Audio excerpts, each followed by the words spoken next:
मिस्र देश की मम्मी के बारे में तो आपने जरूर सुना होगा या इनसे जुड़ी फिल्में भी आपने जरूर देखी होंगी, लेकिन क्या आप तूतनखामुन की रहस्यमय मम्मी के बारे में जानते हैं?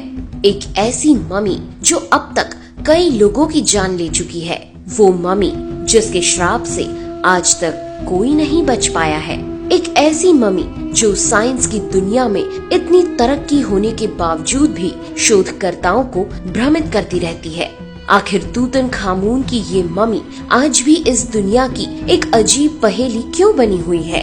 दोस्तों, आज हम इस मम्मी के बारे में आपको विस्तार से बताने वाले हैं। इस वीडियो में आप तूतनखामुन के बारे में कुछ ऐसी बातें जानेंगे जिसे आपने शायद ही आज से पहले कभी सुना हो। तूतनखामुन की ये मम्मी मिस्र के एक पिरामिड में मिली थी। इसे सबसे पहले 1922 में अमेरिका के आर्कियोलॉजिस्ट हॉवर्ड कार्टर और उनकी टीम ने खोजा था।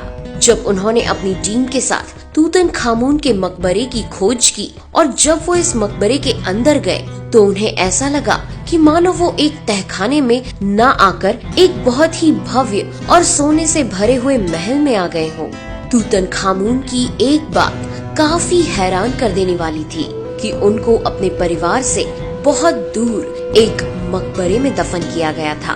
प्राचीन इजिप्ट की किताबों के अनुसार ऐसा इसलिए किया गया था ताकि किंग तूतनखामुन की आत्मा को उनके पूर्वजों से मिलने से रोका जा सके और उनकी आत्मा को उनके भगवानों से मिलने में किसी तरह की कोई अड़चन पैदा न हो।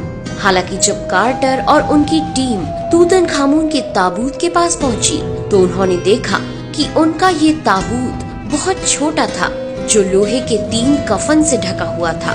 पहले कफन पर मिस्र के लोगों के मौत के देवता ओसाइरस की तस्वीर बनी हुई थी। वहीं दूसरा कफन एक अजीब शक्ल की तरह दिखाई दे रहा था। ये शक्ल बाकी कफन की शक्लों से काफी अलग थी।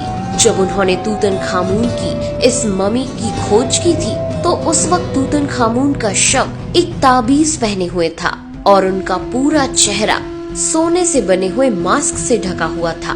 कार्टर के मुताबिक इस मम्मी के शरीर पर मौजूद इस सामान को निकालने के लिए उन्हें तूतनखामुन के शरीर के कई टुकड़े करने पड़े थे। अगर इसके ताबूत के दूसरे कफन पर बनी शक्ल की बात करें तो ये शक्ल प्राचीन मिस्र की सबसे खूबसूरत महारानी नेफरतीति की शक्ल से काफी ज्यादा मिलती जुलती थी। नेफरतीति के बारे में तूतनखामुन के मकबरे की दीवारों पर भी काफी कुछ लिखा हुआ था। इतिहासकारों का ऐसा मानना है कि नेफरतीति तूतनखामुन की मां थी। माना जाता है कि नेफरतीति अपने आखिरी वर्षों में तूतनखामुन की संरक्षक के तौर पर राज कर रही थी। इसलिए तूतनखामुन को नेफरतीति के मकबरे के बगल में ही दफना दिया गया था। तूतनखामुन के इस मकबरे के अंदर एक दरवाजा भी मिला था जिसे कई धार्मिक चिन्हों से सजाया गया था। ऐसा माना जाता है कि इस दरवाजे के आसपास ही कहीं नेफरतीति की कब्र हो सकती है। एरिजोना यूनिवर्सिटी के शोधकर्ता डॉक्टर निकोलस रिव्स ने जब इस दीवार को हाई रेजोल्यूशन फोटो के साथ देखा तो वो चौंक पड़े।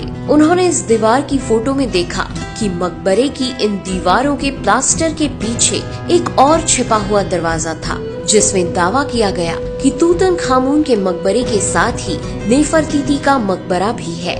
डॉक्टर रिव्स ने सबूत के साथ कहा है कि तूतनखामुन की कब्र के पास 2 गुप्त दरवाजे हैं। एक दरवाजा प्राचीन गोदाम का है। कब्र की उत्तर दिशा का दूसरा दरवाजा नेफरतीति की कब्र का है। ये कब्र उस मकबरे का हिस्सा है जिसे खास तौर पर नेफरतीति के लिए ही बनाया गया था। रिव्स को मिले इन सबूतों के आधार पर इस रिसर्च को आगे बढ़ाया गया। साल 2015 में छपे निकोलस रिव्स के research paper the burial of Nefertiti के मुताबिक रानी नेफरतीति के लिए एक छोटा मकबरा बनाया गया था और उनके अवशेष